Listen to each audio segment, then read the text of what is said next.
And it seems that we're live. We're live right now, and well, welcome to another edition of Dojo Live. We're broadcasting from the Hermosillo headquarters of Nearsoft, which is where myself and Isaac, my teammate and co-host for this broadcast, are located. Now we're going to be talking with Luke Hohmann. Please, Luke, correct me if for some reason I mispronounced the name, but that's what I understand that it's Luke Hohmann. And Luke is the founder and CEO at Conteneo, right? Did I pronounce it correctly, Luke? We go with Conteneo or Conteneo. Either way, we're Okay. fine. Okay, that's fine. So, yeah, please bear with us. Remember that Isaac and myself are not native English speakers, Don't say so I'm not we either. might, It's okay. some of us are not either. So, we're going to give it a shot, and we're going to do our best. Okay, Luke is going to be talking. Well, he's going to be answering questions, but his topic is going to be evolving around what's called massive civic engagement. Everyboysengaged.org.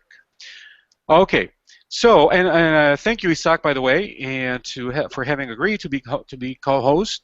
There's no way we can do this effectively and nicely without your help.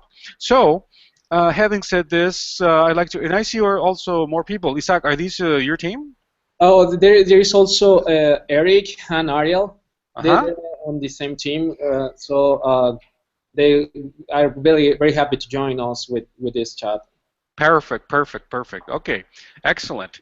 All right. Carlos, Ariel, and Isaac and Christian are members of the Nearsoft dev team who are helping implement some of our most recent civic engagement projects. So I'm thrilled that they're here. They're awesome developers, awesome Nearsoft people, and we're really happy to be partnering with Nearsoft in this process.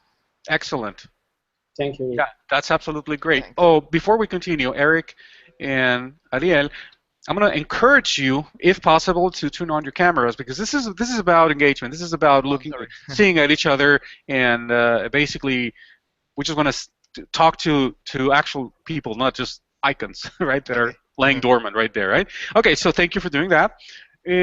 All right, look. Tell us a little bit about what you're going to be talking about today. We have arranged a series of questions for you, and Isaac took care of that, by the way.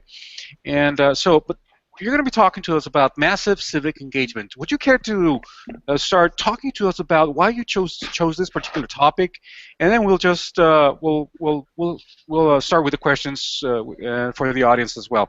Okay, so the mic's all yours. Look. Thank you so much for having me. Nearsoft is a great partner, and it's a real honor to be working with Nearsoft. I've had the chance to work with Nearsoft off and on over the past several years, and it's been really fun to watch how Nearsoft has grown and Nearsoft continues to thrive.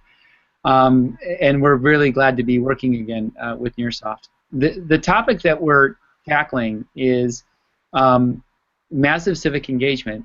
And it's an outgrowth of the same kind of work that we do in organizations and corporations. We have large corporations that have large numbers of people, and they need to come together to solve problems such as how do I prioritize my project portfolio, or how do I prioritize my product backlog, or how do I prioritize the IT features that are inside my system. And those prioritization decisions are partially economic, but also partially collaborative. People need to talk about what the projects are, and they need to talk about the implications of funding or not funding a particular project. I mean, Carlos, you mentioned at the beginning that you're in the sales and marketing side. Well, I'm sure you have a list of ideas that's this big, and you have a budget that's this big, and you probably feel like the list of ideas is 100 feet long, and your budget is an inch. And you're always trying to figure out how to allocate your money to have the best and most impactful impact. And so that process, we've developed a set of tools that allow people to collaborate to make those choices. Several years ago, I was on a plane ride sitting next to the head of economic development for the city of San Jose, Kim Walesh, and she was talking about how the city was struggling to prioritize its budget and make choices that it had about its budget shortfall. And I just made an offhanded comment that said, well, we do that for corporations, we could do that for the city. And she said, that'd be great. And then I realized, oh my gosh, I just said we would do all this work. So then we started the process of doing this work, and we've done it both in person and online. And the process is essentially we work with the city to develop a list of items that citizens might want to fund. The citizens then join, and they take their limited amount of money and they share it amongst themselves to make a choice. Broadly, the concept is called participatory budgeting because the citizens are participating in setting the budget for the government. Curiously, I didn't know this at the time, but curiously, I've come to learn, and the world has come to learn, that this concept of participatory budgeting is actually a South American invention in Argentina. When we had some of the political changes in Argentina, the citizens started to realize that the government was fraudulently stealing and spending their money, and the government officials were corrupt. So as a means to fight corruption, the new government started to turn over the process of allocating money to the citizens. And so this is a South American or a Latin American breakthrough in how governance works. It's been recognized by the United Nations as one of the 40 most important inventions in politics in the last 20 years. And so, what we had independently invented for corporations and independently brought into the world of the local cities here in America, it turns out that it's part of a broader global movement. So we're really excited to show this. Now I'm gonna go ahead and share my screen just to show one photo, one slide from. This is a picture, and this is from my report of the San Jose budget games in January of 2014, and you can see that there's a whole group of tables here where we have these tables where the citizens come, and there's facilitators. You can see in the center there's the head of police who's answering questions for the citizens. So we're bringing citizens and their elected officials together, and then this is what the platform looks online, and you can see that there's citizens at the top. There's a facilitator here, and then there's a chat log about how the process works, and you can start to see how they're allocating the money. So whether it's in person or online, we're trying to bring together a set of tools and a set of techniques that really help these citizens make these tough choices as a group. And of course, I'm a geek, so eventually what I want is I want the analytics on top of the data that this generates. So each table or each online game generates a unique result, and then we analyze the collection of results to look for the patterns. And that's what data warehousing is, right? It's analyzing a collection of data for patterns. And what we're looking for are the patterns of purchases and the comments and the insights that the citizens share to understand what's important to them and how the city should respond to their needs. That's a long answer, I know.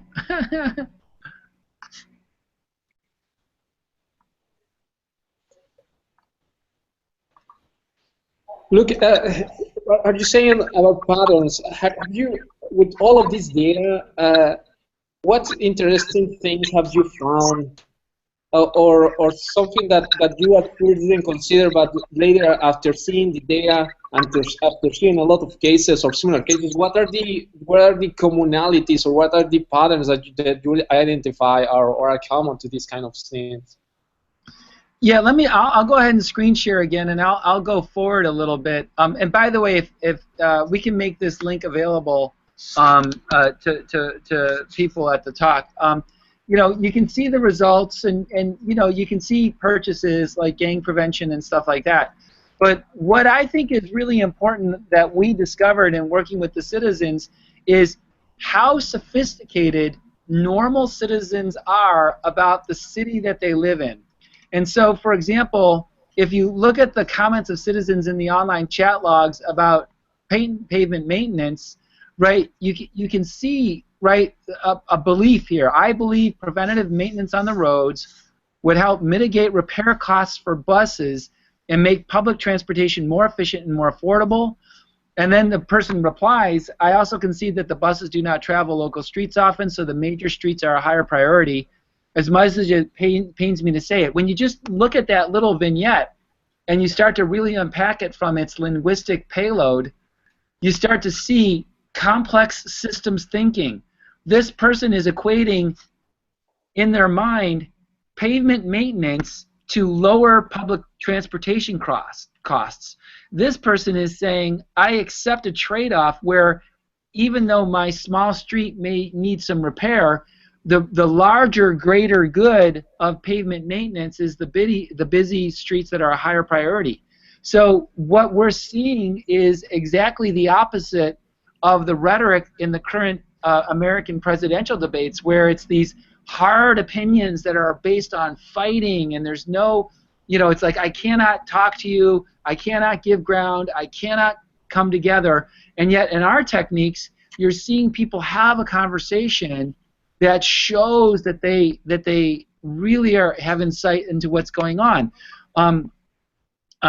Here is another example from the police, right? And you see people talking about the city currently has vacancies it can't fill, and we need officers, but creating more openings is not a solution to the problem. So they're saying, look, we know we need more police in San Jose, but the problem isn't hiring, it's retaining the good police that we have. And again, it's complex systems thinking that occurs when we give people a chance to collaborate as opposed to fight. And then the last thing that I think is especially exciting for the people who are listening, because we're all technical, and Nearsoft is a company that does work in remote teams. I mean, my team and I are working remotely, and they're doing a great job, dealing with my schedule, and I'm not always available to them as I'd like to be. But notice that in this online game, people are talking about how that there's the lack of being in person actually created an opportunity to focus on the ideas without body language, without prejudices that come from looking at someone. So I think that that's some of the insights, Isaac, that we've gotten, which is citizens are much more thoughtful and capable about their government than you might realize, and given a chance to talk and given a chance to work together, they will. Well, there's interesting finding about the body language. I thought that the body language was a big part of communication, but it turns out that for these cases, it just adds noise. Well, let's say that you're a woman who's short, right, and you're petite, right, and you're my wife. My wife is 5'6", right? So she's a little petite thing. Now she's got a big personality, but let's say that you're at a table and you're negotiating a really tough topic, and the guy who's 6'6" starts banging his fists on the table. Heck, I'm going to be intimidated by that. And so for certain kinds of conversations, the notion of the body language and the notion of what's happening isn't necessarily the best choice for the collaboration task. Now, if you want ideas, or if you're being silly or whatever, sure, go into a room, put Post-its on the wall, let's have a good time. Body language there is important and powerful and different. But for certain tasks, body language can be harmful. Got it. I see. Regarding the kind of budgeting or the kind of programs that these activities addresses, or these the participatory budgeting technique addresses, do you think that this is possible to apply this technique of participatory budgeting or this initiative to all the government budgets, I mean, no, I don't, and I don't recommend it. If I think about the city government, or if I think about a budget for a city, I actually think of it in three conceptual parts, not by allocation of money, but just by concept, right? One conceptual part of the budget is going to be mandated by law, and the citizens can't change it because they want to. They can only change it because a law exists to make the money be spent a certain way. And so going to participatory budgeting is not the right way to change that part of the budget. You've got to change the laws themselves. And so you have to take away the part of a city budget or a government budget that is based on a law. The second thing is citizens will often be unsupportive of functions of an organization that are needed once an organization gets to be a certain size. So for example, someone might say, I don't think the city should have a human resources department, or I don't think the city should have lawyers. That may be a desire, but it's not going to happen in the modern world, right?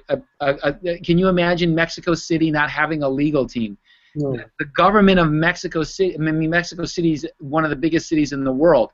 It's going to have human resources people. It's going to have functions that it needs for its own existence. And people tend not to want to support those. So we really want to focus on the part of the budget that the citizens can influence. Now, there's two forms of budgeting, right? One is direct allocation of money, and so what the Nearsoft team did was they built a website that allows citizens to submit ideas on how to directly spend $100,000 of the city's money, and so the city is in effect giving the citizens a small sum of money to spend as they see fit. The next step is what we call a budget influence or budget allocation, which is what we're doing in our prior techniques, which is we give the citizens huge amounts of money, but it's not directly spent by the citizens. It's more of how would you spend it as opposed to how will you spend it.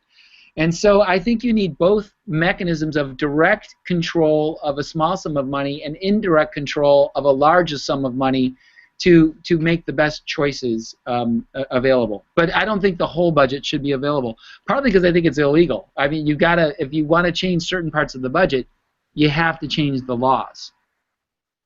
Okay. Following this line of thought, I was thinking about that it could be applied to all, but it's a misconception. What do you think about other misconceptions that people have when start to use participatory budgeting or this kind of collaborative activities? Yeah, there's so many. The first is that people don't want to collaborate, meaning people would rather take a survey rather than have a conversation. And we find the exact opposite is true. There's a phrase that I use is budgets are not broccoli. So let's say if I walk up to you and I said, you know, hey Isaac, do you like broccoli? And you said, no, I don't really like broccoli. Well, my opinion that I like broccoli isn't going to change your opinion that you don't. You know, we could have an interesting conversation about broccoli, but at the end of the conversation, you're not going to change your mind. But what happens in the budgeting process is people are always operating under a limited perspective and a limited degree of knowledge about the budget items and their impact. Your mind. And by having a budgeting process, by having a conversation with other citizens, we do see people changing their mind. So one of our favorite examples is a woman who was living in one of the poorer parts of San Jose wanted to fund the anti-gang efforts, and the problem that she had was there was a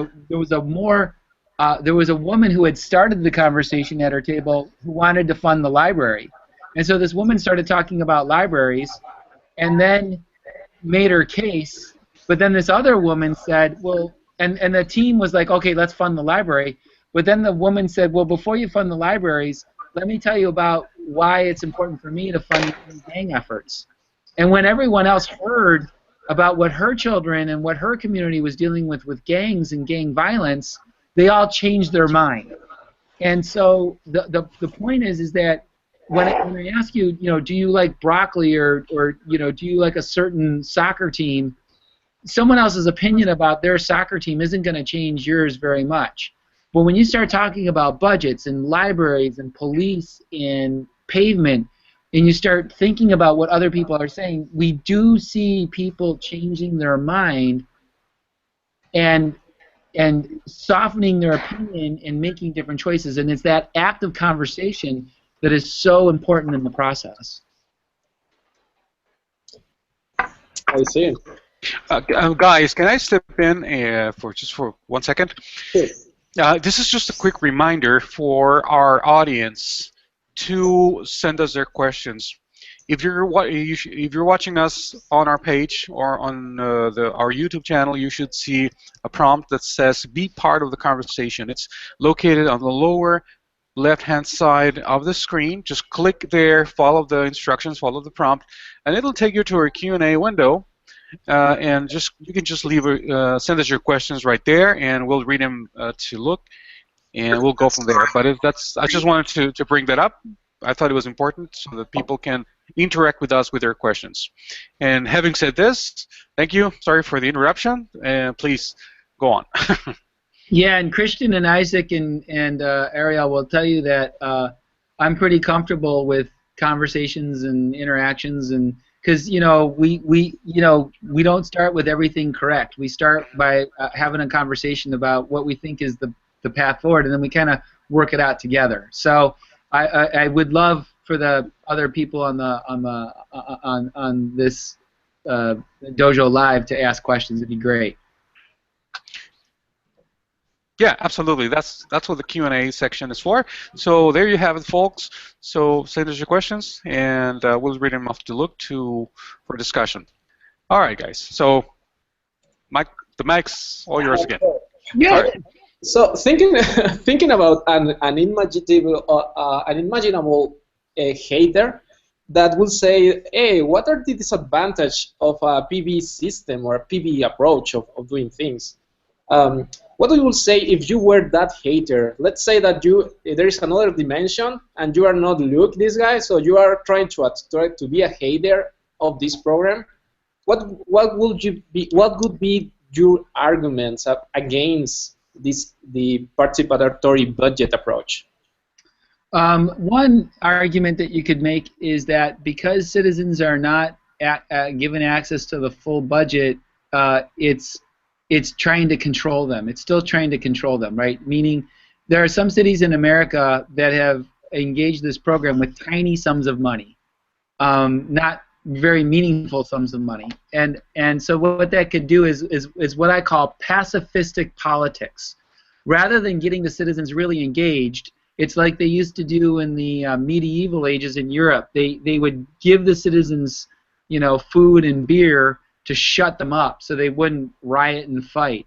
And so one way that this could fail is that the citizens are not given a meaningful sum of money to allocate or to manipulate or to get insight on. Another way is that the city ignores the impact or the choices of the citizens. There was one case, I'm not sure if it was in Vallejo or another place, but there was a case where the city said, hey, we're going to give this money to the citizens and we're going to let them choose how they want to spend it. And the citizen made some choices, and then the city said, no, we don't agree with those choices, so you can't spend it that way. That's really bad, right? Because it destroys trust in the process. Another mechanism could be associated with engagement and inclusion.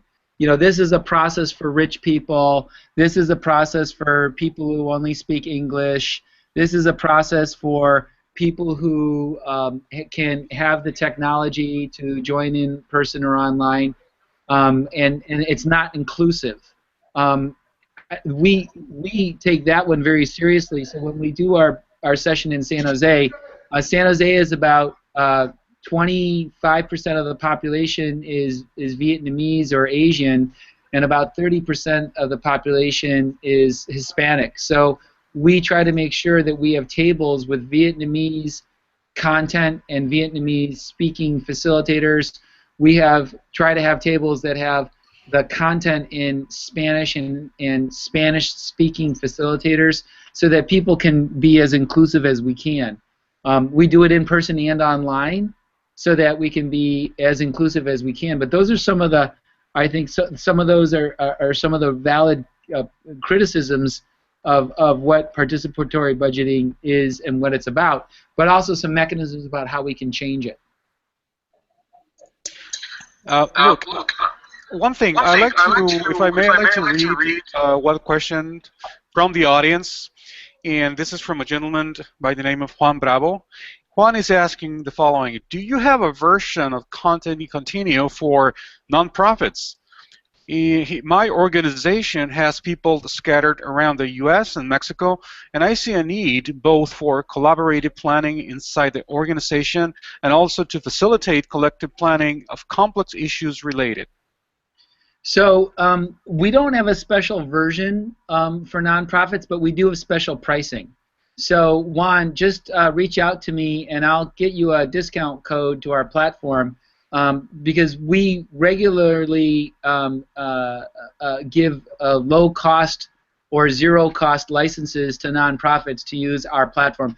We're a little bit like Salesforce in the sense that we're not building a separate, like we're not going to fork the code, right? We're not going to, and Carlos, I know you're not technical, but what that means is okay. We're not going to create a special version that's for nonprofits. We're going to take the same version that we use for corporations, and we're going to use that same version for nonprofits. We just change our pricing model so that and the reason we do that is so the nonprofit gets all the benefit of a for-profit version. It's secure, it's scalable, it's got the right infrastructure. As the software improves, the nonprofit gets the improvements. So we'll just, Juan, we'll just create a pricing model that works for you and your nonprofit, no problem. There you have it, Juan. Thank you, Luke, for your response. One more thing, Isaac, if I may. How about your team here, the guys, Ariel and Eric? Guys, you're listening to Luke and Isaac. Do you have any questions formulated yet? Or is there anything you want to mention or step in and ask? Well, I have one question, but sure. I think it's a little off topic of participatory budget. It's okay? Yeah, it's okay. That's okay. How did you come up with the idea of Conteneo? How was the story behind it? Well, that's a long story, but I'll start by I'll shorten it. I'll shorten it for the purpose of this talk.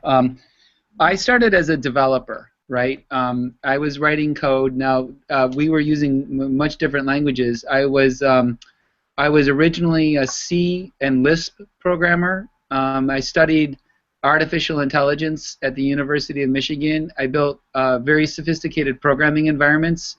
I was originally a PC and then a Mac programmer. I then moved from C and Lisp into Smalltalk and C++, and became pretty good at those languages, pretty good at those concepts. And then I started wanting to have bigger and better impact as a developer, so I taught myself usability and low-fidelity prototyping and task flow modeling. Now we call them user story maps. In the past, we used to call them task flow models. I also cared a lot about human psychology, so when I was at the University of Michigan, I worked at the School of Organizational Behavior, and I tried to understand how organizations worked and how they ticked. And so I ended up writing my first book, Journey of the Software Professional, in 1996, and that talks about software development organizations and how to structure them and how to manage the interplay between architecture and people. And then by that time I had been promoted, so I was no longer a developer, I was a manager of developers. And I still wanted to do better work, and so I started doing activities, Eric, that I just started to do activities with customers to see if I could understand their needs. those activities turned out to be so effective that I started packaging them and repeating them. And then the name Innovation Games came from a woman, Joan Waltman, at Qualcomm. So eventually, I worked at Electronic Data Systems, and then I worked at a company called Origin Systems that did patent portfolio warehousing. And then I ended up being VP of Engineering and Product Management for an Israeli company. I did security systems with an Israeli company. And Israelis know security very well. I mean, it's part of their culture. They understand security. So I learned a lot about security and managing a global team. And again, I kept on doing these techniques and doing these techniques. I left Aladdin in January of 2003, and then I started working with Qualcomm. And Qualcomm had a need to better understand its customers. And I said, I have these techniques that I've been using. And we did some work with them, and they said, gosh, this was so much fun, it was like playing a game. And I said, well, yeah, there's a lot of game semantics in what I do. And they said, well, we got all these new product ideas. It was like we were playing innovation games. And so I had written another book called Beyond Software Architecture, which was talking about the business issues associated with scaling software architectures and systems. And by this time, I was kind of looking for another book to write. And so Joan Waltman said, you should write another book, and it should be about these techniques. And that's when I wrote the book, Innovation Games. And then Innovation Games was started as in-person techniques, and then we started building software. So that's kind of this story. Partly because I'm an old guy, I have a long story of how we got to where we are. And Conteneo was just a renamed company from Innovation Games. And we renamed the company because we started to create more games and more platforms than what was in my book, and customers were getting confused. They would come to the website and they would see games that weren't in the Innovation Games book, and they said, well, what is this thing? It's not an innovation game. And so we changed the name of the company to be Conteneo, and Innovation Games are now just one of our brands inside the company. So that's how we got to where we are. And along the way, it's been really, really fun. We're bootstrapped, so everyone thinks that just because you're in Silicon Valley, you have some pile of VC cash and free massages every day. We don't have free massages. Our office looks a lot like yours. We've got chairs and open spaces and people on headsets. Although you guys have a cool eagle in the background on your office, we share a lot of the same qualities with Nearsoft, right? We didn't have some big VC, give us a ton of cash. We're like you. We're building a company step by step. So that's kind of how that all happened. Well, really cool. Well, look, I have what I think is a more personal question. I was Sure. looking through your LinkedIn profile, and I saw you were a figure skating champion. I was. Yeah. Did in some point you've had to choose like two paths? I did. I grew up outside of a city in America, Buffalo, New York, which is near Niagara Falls. And when I was a kid, I was the youngest of 6 kids, and my brothers and sisters all played basketball. And I wasn't very good at basketball, and I wanted to do my own sport, but I didn't know what I wanted to do. And they built an ice rink near my house, and I started skating, and I really liked it. And yeah, I mean, I skated for no reason that I liked it, right? There was no grand plan. I just liked to skate. I liked the feeling of the wind in my hair, and I liked what you could do on ice. I thought it was cool. So I started skating and training, and one thing leads to another, and eventually that was my primary activity. So I am very much a believer. I know you hear this all the time from people, right? Especially old people like me. Do what you love and focus on your passion and follow your heart. But I live that way. I can tell you for absolute truth, I follow my heart and I live that way. And so at that time in my life, my heart wanted to skate. So I didn't go to school. I worked part-time. I would skate full-time and train and worked part-time. And I eventually went to school when I was 24. That's when I went to university. I didn't go like most people in America, like, you know, high school and then university. I wanted to skate. And so I was fortunate, you know, through a lot of hard work and a lot of effort, I got pretty good at it. It was just a lot of fun. It was a lot of fun to skate. I think that's awesome. A lot of pretty girls. That Look, I have just one tiny little thing from the gentleman who asked the first question from the audience. He's wondering if there's an email that you can share. He'd like to get in touch with you somehow. So, is there an email that he can use, or is there an email that you can disclose to us? Oh God, yeah, of course. Let me just chat it.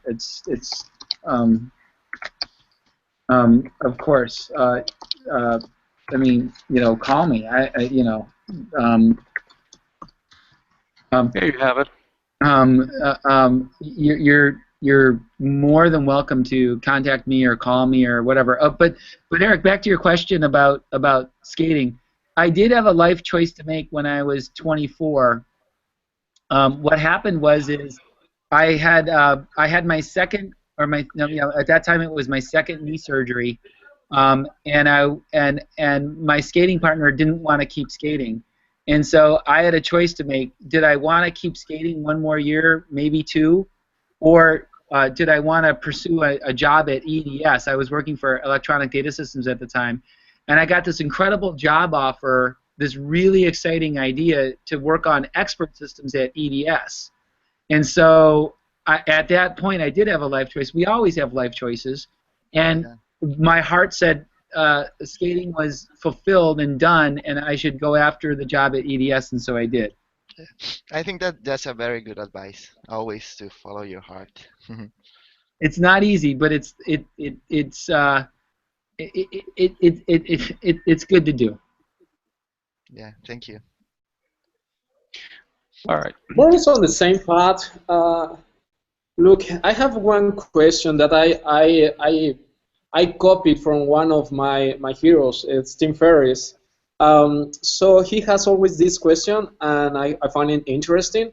So if you could have one billboard anywhere in the world, where would it be, and what would it say? A billboard, like on a highway?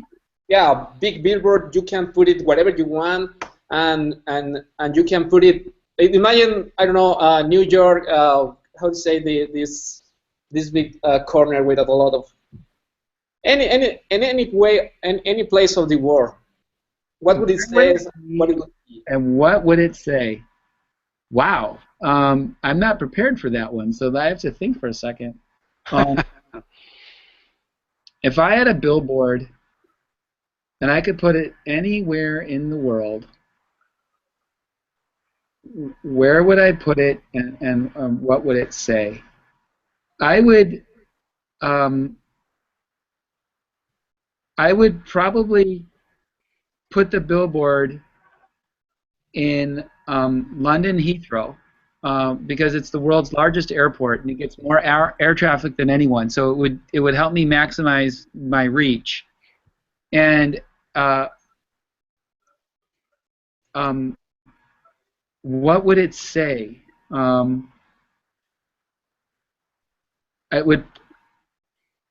would probably say something along the lines of, you know, don't be afraid to fall in love. And there's a lot of meaning for that, right? You know, find your partner. And I'm from California, right? So I don't care if you're a boy and you like a boy, or you're a boy and you like a girl, or a girl and you like a girl, or a girl and you like a boy. I don't care.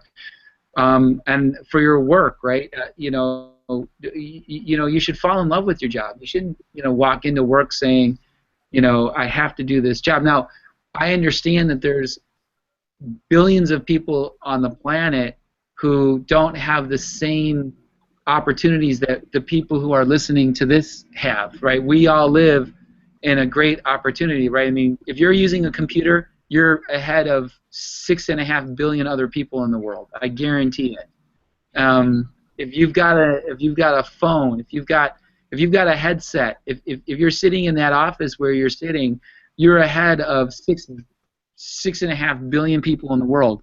So, but that said, you know, we should not be afraid to fall in love in any number of dimensions, and we should kind of let that love carry us to what we do and how we want to do what we do. Nice, nice, very, very deep. Thank you, thank you. Yes. Oh, so let's go. I like this. Let's do one last personal question, and later we can come back. Ask as many personal questions as you want. I just might have to go get a bottle of tequila to keep going. So, so what does your morning routine looks like? Oh yeah, yeah, the morning routine question. That's kind of fun. So, my morning routine, I'd say I have, and this is actually a much more powerful question than you think, right? Because the whole movement of pattern languages and patterns and design patterns in software came from the architect Christopher Alexander, who wrote A Timeless Way of Building, where he looked at the patterns of how people live, because we all have patterns in our lives. We all have patterns that we live by. His books, A Timeless Way of Building, and patterns pattern language and patterns we live by, are about how humans have patterns. So we all have patterns. So I did see the morning question routine before the talk, and I was thinking about the set of patterns I have, not the pattern, but the set of patterns I have. So on Sundays, I will get up and go for a long run, because I'm a runner now, and then I will come home and I make awesome pancakes for my kids. I can make the best pancakes you've ever had. I can make pumpkin, I can make banana, I can make lemon pancakes that are killer. Lemon pancakes. Lemon pancakes. Whoa. Yeah, take regular pancakes and put some lemon zest in the pancakes. It sounds crazy, but it's awesome. On Saturdays, I'll depending on what I was doing Friday night, I'll either sleep in or I'll get up and go to the gym. On Mondays through Fridays, my pattern is really one of three things. Either I get up early and I meet with customers, because we do a lot of work in Europe, and so 6 a.m. California time is 3 in the afternoon Europe time, or 2 in the afternoon. So I'll get up and do a lot of work with Europe, or I'll get up and go to the gym and then go to the office, or I'll get up because I want to hang out with my kids. I got 4 kids. I'll get up and I call it Dad's Diner. So it'll be Dad's Diner for breakfast, and I'll make the kid food and stuff like that. So those are my patterns for the morning. We all have, and it's not a pattern; it's a collection of patterns, right? And it's kind of like a design patterns, right? You don't have a pattern for writing good code; you have a collection of them. Yeah, thank you. Very, very deep answer. Thank you for that. I got a glimpse. Oh, sorry. I'll go ahead, Ariel. Go ahead. Yeah. It's a silly question, but I got a glimpse of your shirt, and are you excited for the Force Awakens? Oh, yeah, I didn't even know what shirt I was wearing. One of my daughters got me this. She saw it in the store and she thought it was hilarious, so she got me this. Man, I'm totally excited for the new Star Wars movie. I can't wait. I think it's gonna be awesome. I tried to get tickets for Christmas for the kids. But the theater was sold out, so I'm trying to figure out. And we should tell Fandango to hire Nearsoft because their user interface sucks. That would be a good idea. Yeah, I mean, it's a terrible way to buy tickets. But no, I'm totally. Are you guys looking forward to it? Yeah. Of course, I'm going Saturday, I think. Me too. Oh, great. Rub it in. The issue for me isn't, if it was just getting a ticket for me or my wife, no problem, but I got to get 6 tickets. But yeah, I actually can't wait. I think it's going to be and the review, I read a review in the paper that didn't give away the story, but said it was a really good movie. So I'm really excited about it. I can't wait. Yay. Yeah, I'm not a big. I mean, I was around when the first ever Star Wars movie came out in 1977. Uh, and I always wondered one thing, and it has endured until the present day, right? I mean, there's always something Star Wars going on. My question, I'm not really like a hardcore heavy duty fan of Star Wars, just like a lot of these guys are. But what intrigues me is this: from the pop culture standpoint, what do you think that it would the fact that it's so popular, the fact that it's so strong in all over the world, what's behind it? I mean, it's just marketing, or is it the special effects? Is this the story? Is it all of the above, or is there something else that we're not fully aware of? It's the Force. Yeah, it's the Force. No, I think There you go. I think that it's. I've talked with my two older boys about this quite a bit. Because they're 15 and 13 and they're cognitively more developed and they can start to understand some of the nuances. Carlos, I definitely think it's this. I think there's two parts to this, right? There's the storyline, right? It's epic good versus epic evil, and I think the second thing is the it does have this mystical thing that we don't understand that's larger than us called the Force, right? Mm-hmm. I mean, right. Fully, obviously, some religious overtones and things like that. My own take with my boys is that I think that there's the science fiction series of books written in the mid 40s and to the early 50s called the Lensman series, by the author Doc Smith. And out of all of the different kind of Star Warsy, Star Trekky stuff, the Lensman series predates Star Wars and Star Trek by decades, and it's way cooler for me personally than both Star Wars and Star Trek. So again, there's epic evil and epic good, right? There's the Arisians who are the good people. There's the Adorians who are the bad race, and how they fight. And one of the things that I love about the Lensman series is the thing that I can't stand about movies. The one criticism I have is, why does everyone speak English?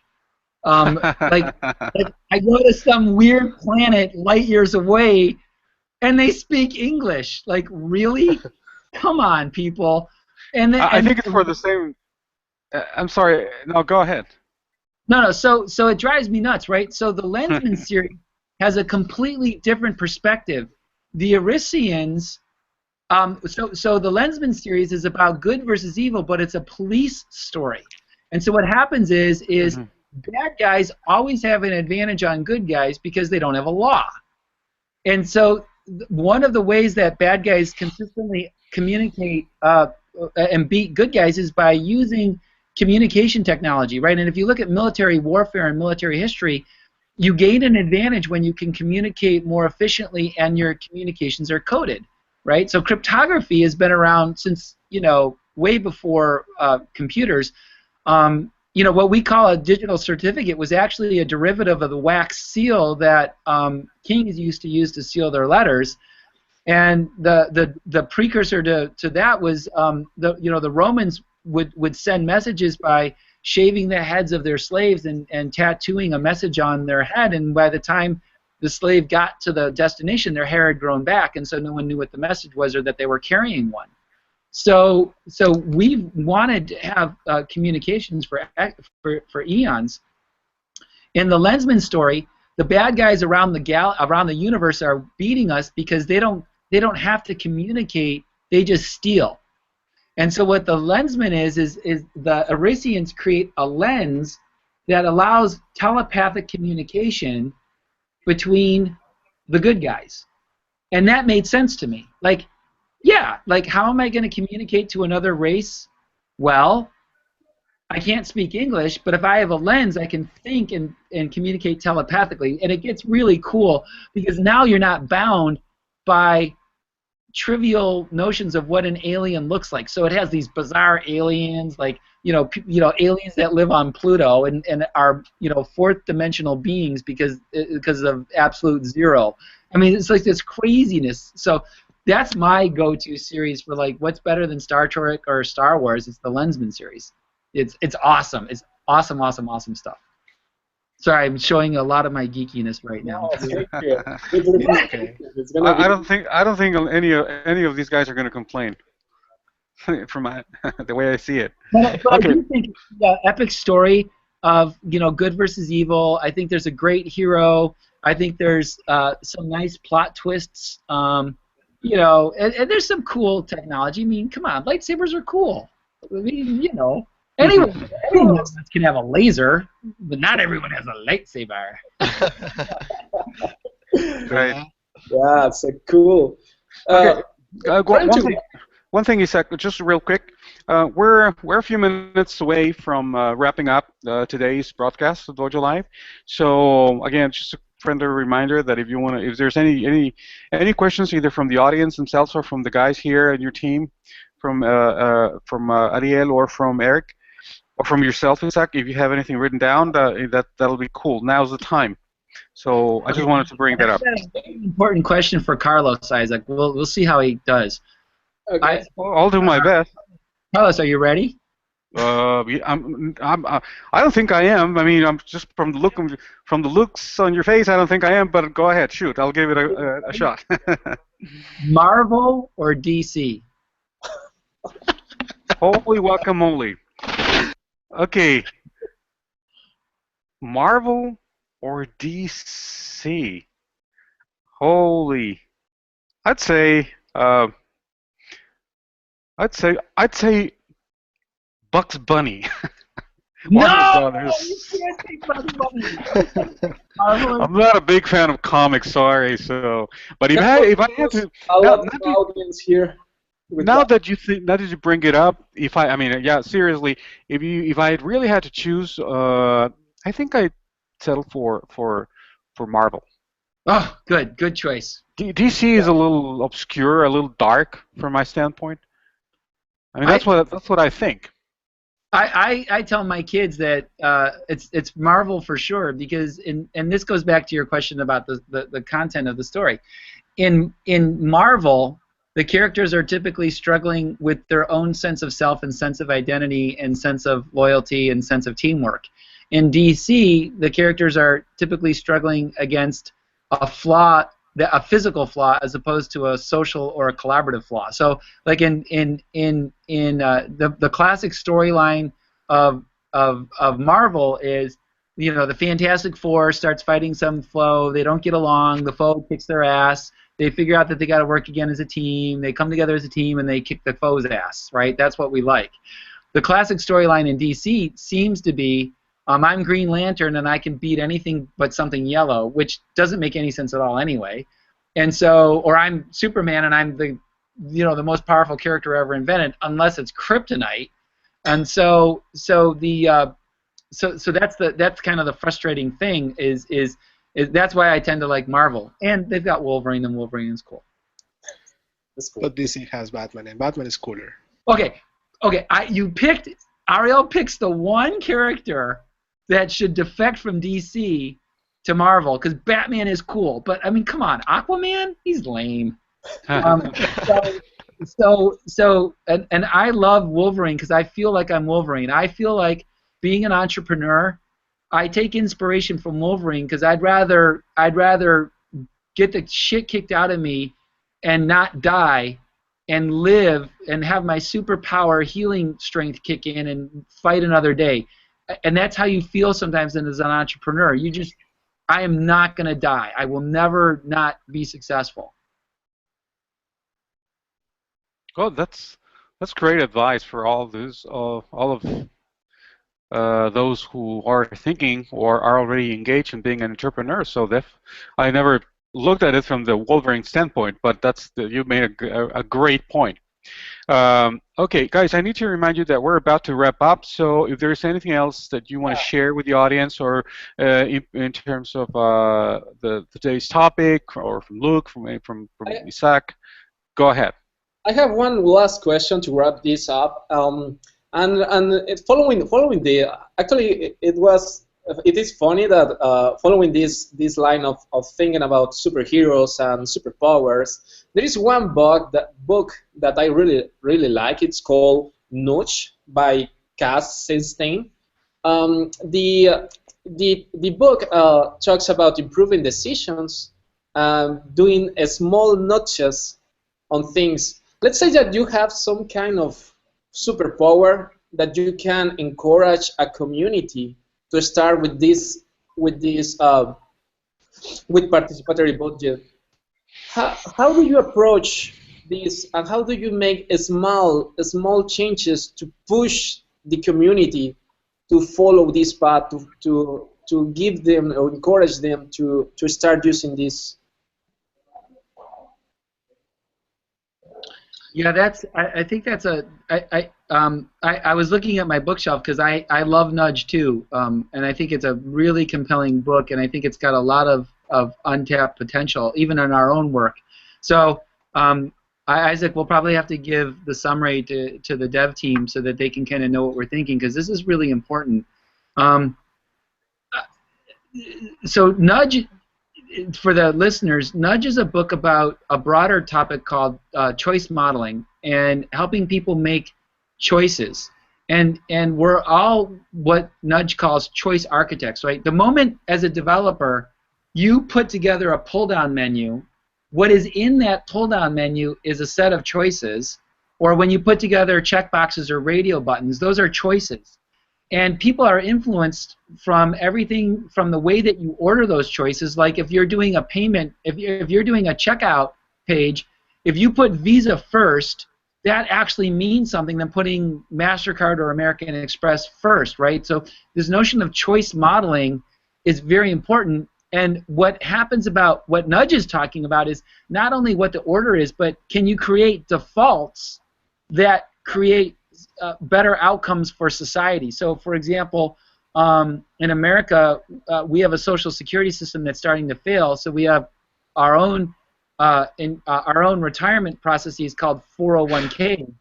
And so what Nudge talked about is if you make the default option to enroll in a 401k, people just choose it, and it's a better choice for them. So the question is, can we create architectures about choice that are better outcomes for humanity, and then the question would be, how do we apply the learnings and insights of Nudge into participatory budgeting? And I think that we can, and I think that one of the ways that we can get there is to continue to show that when people are engaged in the process, they're making meaningful choices that help them choose that help them make the best use of the social or the city's budget. I think about this a lot because we want to have as many citizens in a given city. You know, like if in Mexico City, right? I'd love to have 5 million people involved in helping set the budget of Mexico City, right? Or whatever place it's involved. How to get there with Nudge? For example, maybe when you get your driver's license, you're automatically enrolled in a game that helps you figure out how to spend the funds from the roads. Maybe when you go get a permit for a new building or a new home, or when you buy a home or you sign an apartment lease, you're automatically engaged in a way to do something. That's what Nudge would teach us. So I don't know where that ends up, but I think it's a really interesting line of inquiry to help increase civic engagement, and that would be cool. Thank you. Sounds great. Yeah, I will pass the book to Eric and Ariel. Right. Okay. Well, guys, I'm sorry to interrupt you, but we need to wrap up the session. I want to thank all of you for having been here, for especially you, Luke, for having agreed to share your insights and your expertise with us, and also to Isaac for having agreed to be a co-host. I think this couldn't have been done without you, and of course with Eric and Ariel. Guys, you rock, and really look forward to one of these sessions. and in the very near future, perhaps next year, we can do something else, and we'll go from there. Look, we're going to be sending you real soon a token of appreciation, which is non-digital. We cannot email it, so I'm going to have it shipped to you soon, and that's pretty much it. Again, thank you, all of you, for being here and being part of this craziness called DojoLIVE.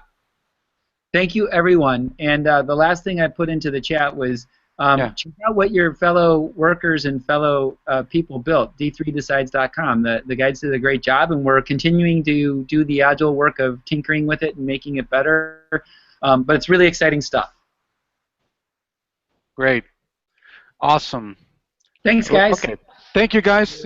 You have a great day, too, and we'll touch base soon. Thank you all. Okay. Thanks. Goodbye. Bye. Bye.